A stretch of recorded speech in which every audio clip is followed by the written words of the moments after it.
Hi, everyone. If you made it to the live talk, thank you. And if you're watching this as a recording, thanks as well. So I want to begin by telling you a little bit about the background of my research question. It's a bit of an unusual one, so it'll give context to the rest of the presentation. I'm interested in how far-right groups use the internet to disseminate contested ideas and recruit members. Specifically, I was interested in what attracts members to online groups or to online communities where far-right ideas dominate. The two communities I was looking at were 4chan and Stormfront. You might have heard of these, and if you haven't, good for you, don't. So I plan to do 50 interviews. And one of my biggest worries going into this project was the fact that if I ask for names, I'm unlikely to get interviews. My participants are unlikely to want to interviewed because given like the kind of far-right ideas they subscribe to. At the same time, when I applied for ethics, I was convinced that ethics wouldn't grant me approval unless I collected participant names for informed consent. Once I submitted my application, one of the first comments I got from the ethics officer was, why are you requesting names? Why are you requesting personal information? And this was probably like the greatest day of my PhD experience so far, because like the biggest problem I saw with this research project had been kind of lifted off my shoulders. And I was able to get interviews and keep them anonymous. So moral of the story is don't be afraid to submit an ethics application because it may not be approved. Worst case scenarios, they will return it to you and tell you what to change. Look at the ethics process as them helping you and rather, contesting what you're trying to do. But in order to do that, you want to make sure you start as early as possible and expect at least 2 revisions. And you want to emphasize the benefit to participants and the researcher. So in my case, again, given the kind of ideas that my population subscribes to, I wanted to protect the identity of the participant and also the safety of me as a researcher. But in a lot of other cases, it could just be, keep them safe from contracting COVID-19, and depending on your population, any other benefits you see of conducting interviews online. Once you get ethics approval, you're going to want to recruit. One way is to slide into their DMs with a recruitment letter. Be creative. So for one of my communities, 4chan, they're all anonymous. They don't have usernames, so there's no way to contact them directly. However, I found another community that members of 4chan go to, and that community has usernames. And these are regular users of 4chan that also belong to another community, and I was able to contact them that way. Another way to do this is obviously the general recruitment posts. Okay, so these are less time consuming, but they're a lot like kind of flyers on campus that advertise a research study. But these can lead to diffusion of responsibility.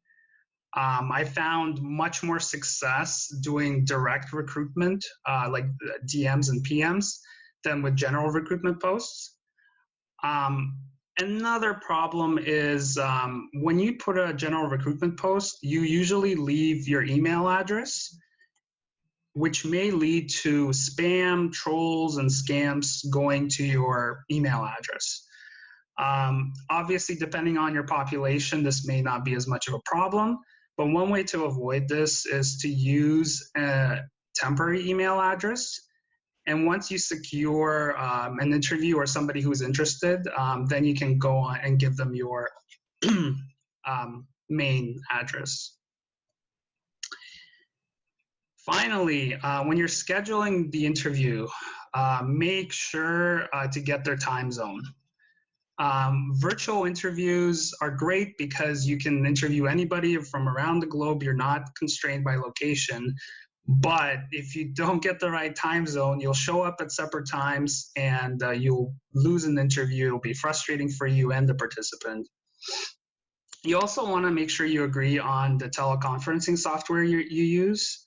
So I use Skype for my interviews, and I exchange Skype information before the interview begins. You want to do that early to make sure that everything's working. Before you can begin the interview, you have to obtain informed consent. One way to do this is just send them a consent form, get them to sign it, scan it, and send it back to you. The way I get informed consent is through recorded consent. So in my interview, at the start of the interview, I ask, by agreeing to take part in this interview, you are giving me your informed consent that you're over the age of 18 and use 4chan or Stormfront at least twice a week and post at least once a week. Now, what you can do, whether you ask for names or not during this recorded consent, is you can split the consent portion of the interview and the rest of the interview into 2 files. So even if you have the names of the participants, you can add a layer of privacy or anonymity by keeping them separately. You want to make sure you back up all your recordings on a password encrypted flash drive.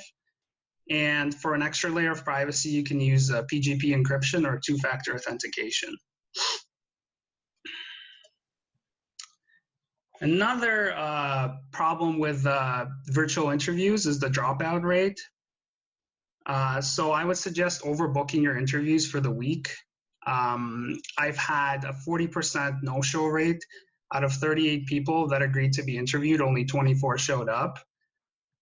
So make sure you have something else to do if they don't show up. And if you find that they are, that your dropout rate is better, then you can always adjust it as you go along. Now, if they don't show up, you can send a follow-up email to reschedule. And sometimes, like in my experience, I've sent a follow-up email and they won't respond. But then I remember that originally I contacted them on the website or on the community. And so I go and send them a personal message or a direct message. And they're more likely to respond that way because not everybody checks their email. So that's another thing to think of. Make sure you're understanding. This is a difficult time for everyone. It's a global pandemic. Some people have legitimate reasons for not showing up. Wait a couple of days after you send your first follow-up email. And if the person feels like you're not mad at them for missing the interview, they're more likely to agree to reschedule. During the interviews, you're going to want to build rapport with your participants. One way to do this in an online context is make sure you allow for longer pauses. So this feels a little bit awkward at first. However, because delays do occur online, not everybody's connection is always the greatest. You should be pausing longer than you would in face-to-face interviews. This allows participants more time to talk and avoids kind of crosstalk that can be really hard to transcribe later on. I've also experienced a lot of inconsistent connections, inconsistent quality of audio and video during my interviews.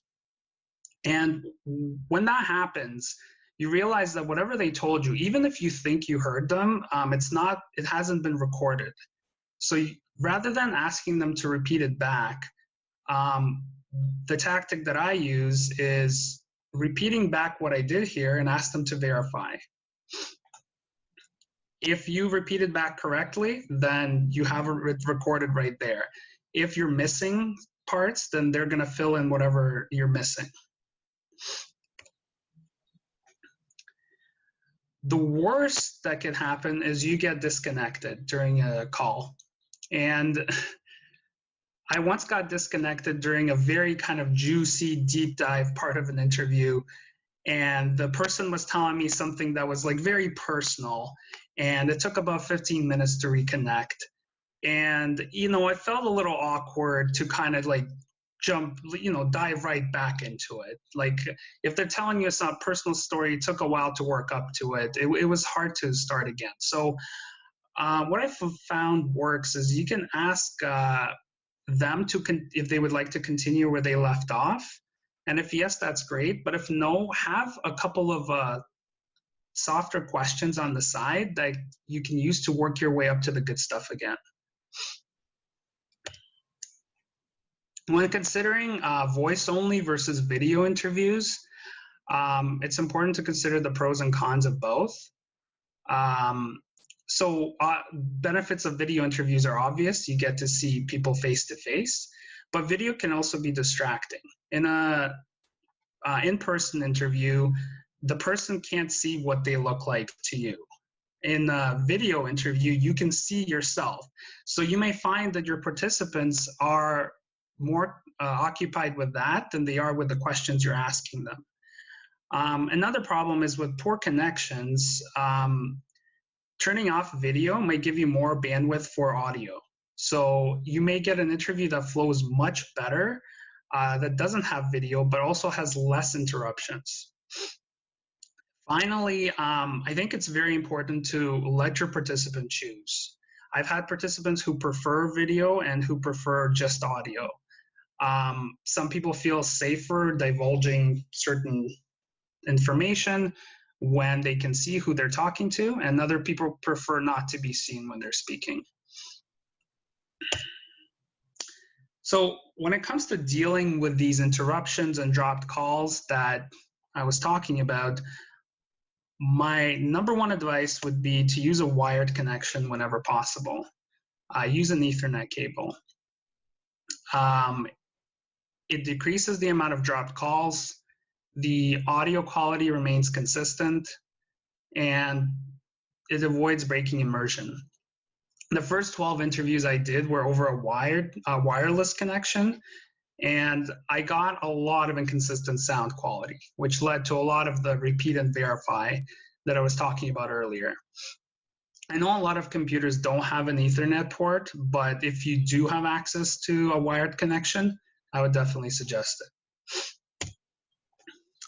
Another thing is use an external voice recorder. So I use the Sony PX digital voice recorder.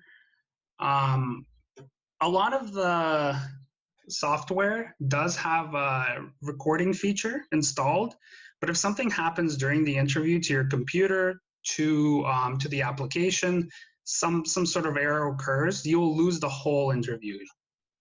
And that, like, there's nothing worse than that. If you don't have a digital voice recorder, you can use your phone. Like, any external recording device works. It's a good backup as well. You can use both. You want to secure a quiet room so the recording is crisp and clear. And you also want to use the mute button so that there isn't an echo when the participant is speaking. Finally, you want to test your equipment often before every single interview. Make sure you test your mic, speakers, headphones, recorder. Make sure there's enough space left on the recorder. Make sure, like in my computer, the mic stops working when I close it, and I have to restart it for it to start working again. So I make sure to restart before every interview. So make sure you know your equipment and check it as much as possible. All right, so that's kind of it from me. Thank you for listening. Thank you, Andrey. Does anyone have questions? I would love to know your most fascinating interview.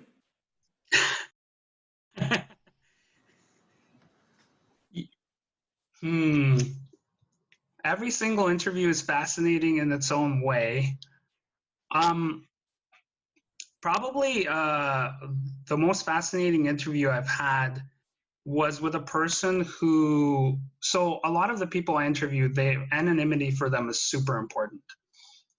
But more people than you would think meet up on these platforms and then go on to meet up in real life. So this person told me this fascinating story about how they actually like met their partner on 4chan and now they live together.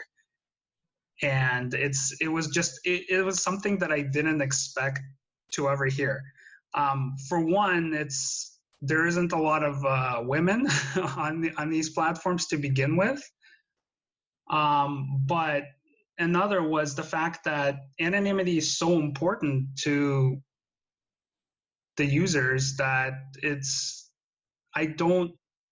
was unclear to me that they would want to meet up in real life, given kind of like the dangers involved to them and just they're not very trusting to begin with. Anyone else? I had a question that I was putting in the chat. My name is Michelle Dion. I'm in political science.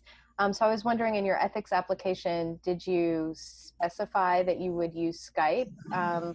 Or can you say that you're going to let your participant choose, right? Maybe they want to do phone or Zoom or some other tool that they're already familiar with. Do you think you can kind of let the participant pick which mode or which tool they would prefer? Yeah, so originally I said Skype, and then I got another comment from the ethics officer, and I think she suggested a more secure software that I could use, I think Cisco WebEx. And so what we settled on, we had a bit of a back and forth, and what we settled on is I would offer Skype or Cisco WebEx, or the option of the software of the participant's choice. So that way there's something that I offer, but then if they don't like either of those, they could give me something they're comfortable with. We have another question here. Could you tell us about whether and how your positionality still played a role in the virtual fieldwork? In the virtual fieldwork, like to my in my project specifically, or just the virtual component of it? You want to unmute and clarify? Hi, Andrea. Thank you so much for your awesome presentation and incredible tips. I'm so excited to hear more about your work.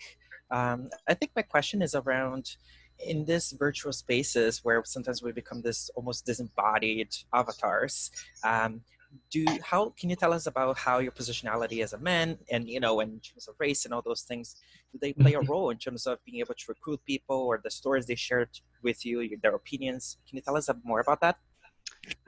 Absolutely, yeah. So my positionality actually played a big role in me even being interested in this type of research to begin with. So it wasn't specifically that it was virtual, but the whole kind of far-right component.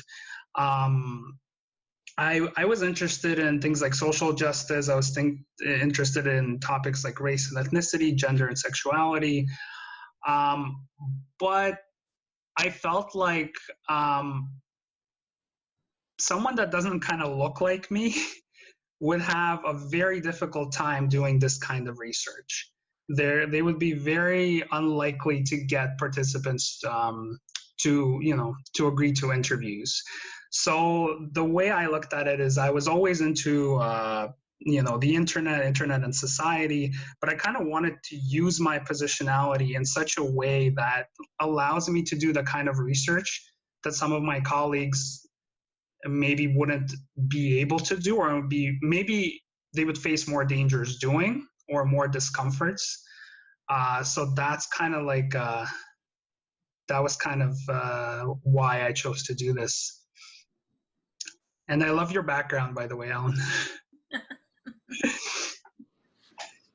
I have a question. Any observations about the pros and cons, the circumstances beyond COVID, where it makes sense to seriously consider an online approach as opposed to in person? Yes. So I just think in general,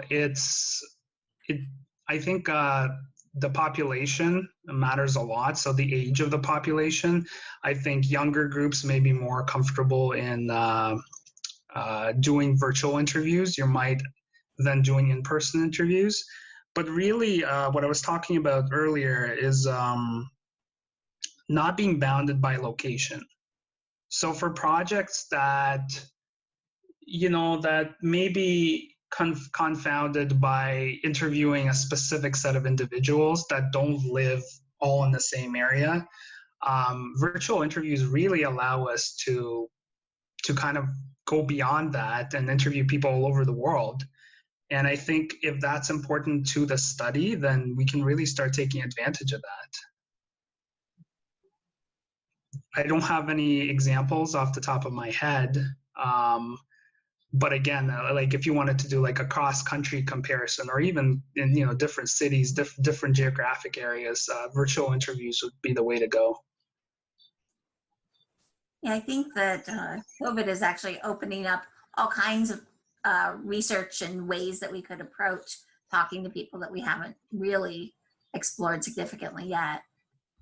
Well, absolutely. And I think there's more demand than ever to get the software to work in such a way that kind of removes the barriers of access and problems associated with connection and, cost and whatnot. We have an upcoming seminar in the series with some researchers in New Zealand. That's not something that we would have thought of 3 months ago. And there you go. That's exciting. Did you have any participants that weren't good with technology, or any tips about how to help participants who might be intimidated by the technology? Right. So, I mean, in my case, by definition, because they're members of online communities, and especially communities that go to great lengths to mask their identity, they all tend to be pretty comfortable with technology. But in the case of people who aren't, there's a lot of tutorials that are available on things like YouTube, and tutorials that get released how to use Skype. And I mean, I don't think it's when we think of Skype conversations, we often think of grandkids talking to their grandparents over Skype. So I think that's if that tells us anything, there's lots of tutorials that are out there that even people that aren't comfortable can kind of learn and pick it up. Do you think it would be helpful to include in your correspondence when you're setting up the interview a link to a video like that that's particularly helpful? I think that's a great idea. Yeah. In the case of my project, like I said, I don't, given my population, they're online anyway, but absolutely in almost every other case, I think that's a great idea. Did you, my experience is sometimes it can be challenging to, that you end up spending a little too much time in logistics in terms of actually setting up the time of the interview, making sure that they know how to access it, all of that.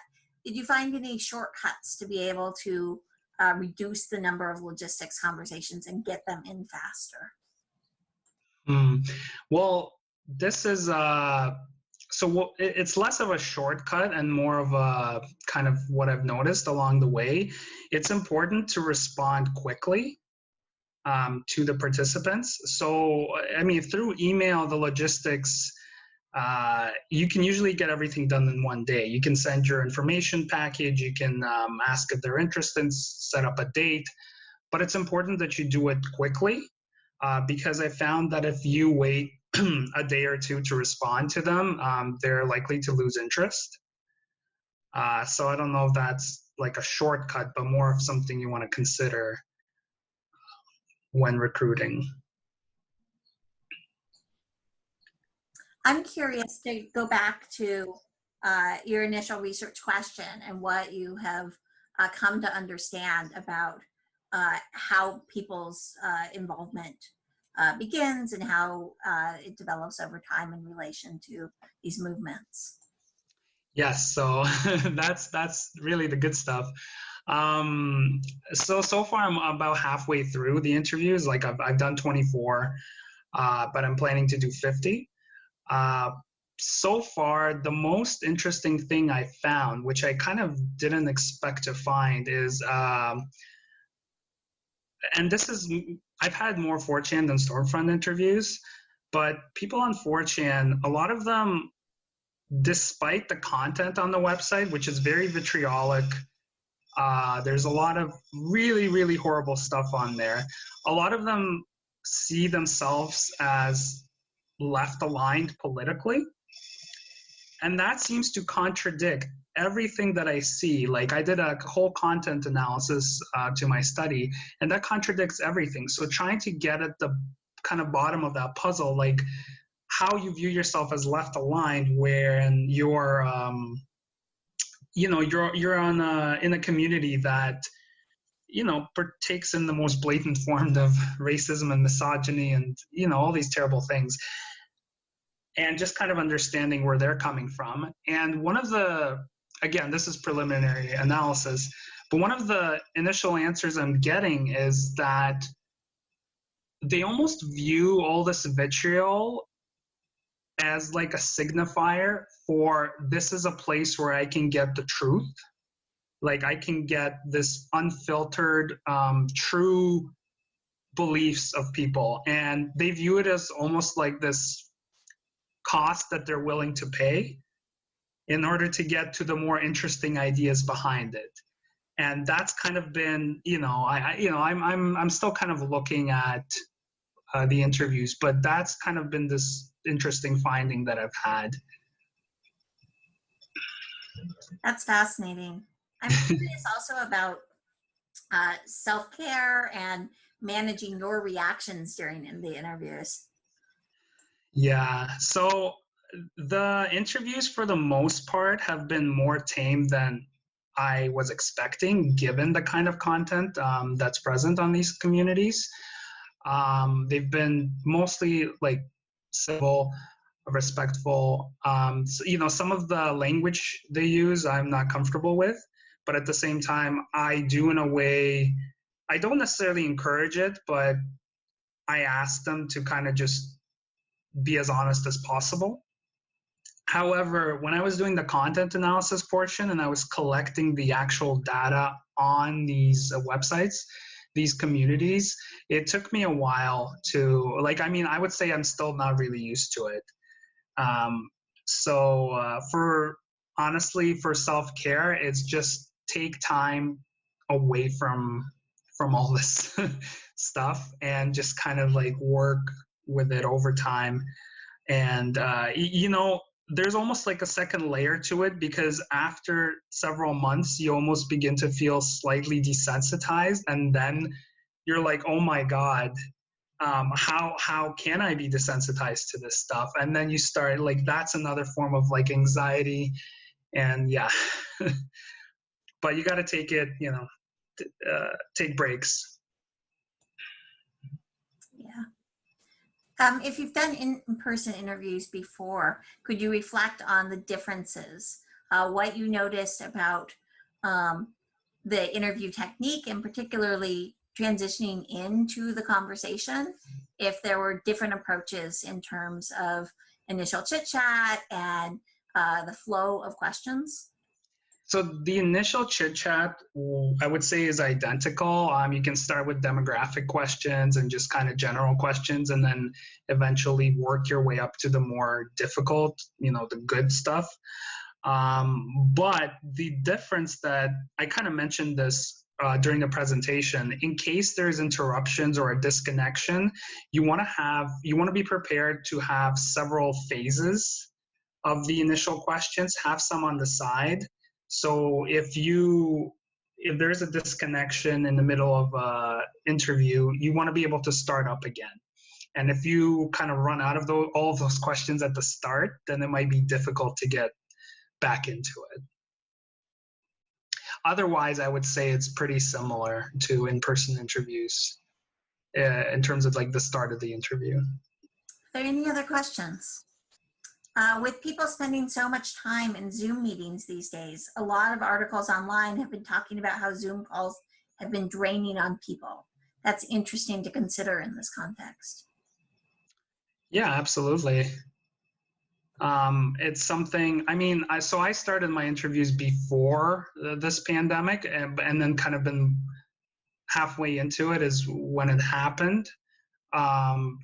I haven't noticed any difference, but I think it's definitely important to consider this. I agree.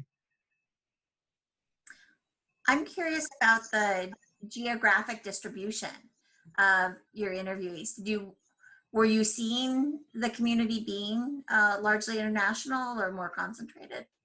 So for the most part, they've been either in the States or Canada, but I've had a couple of international interviews. So I think I had one from Italy and one from, where was it?